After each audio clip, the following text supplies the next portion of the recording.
নমস্কার বন্ধুরা, বলো তো আজ কী বার?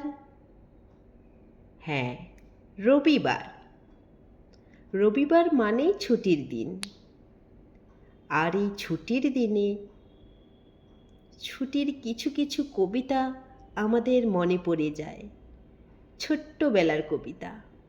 হ্যাঁ, তার মধ্যে একটি হচ্ছে ছুটি। হ্যাঁ, ছুটি কবিতা। চলো বন্ধুরা, আজ ছুটি কবিতাটা শুনে আসি। ছুটি, রবীন্দ্রনাথ ঠাকুর। মেঘের কোলে রোদ হেসেছে, বাদল গেছে টুটি। আজ আমাদের ছুটি ও ভাই, আজ আমাদের ছুটি। কি করি আজ ভেবে না পাই, পথ হারিয়ে কোন বনে যাই।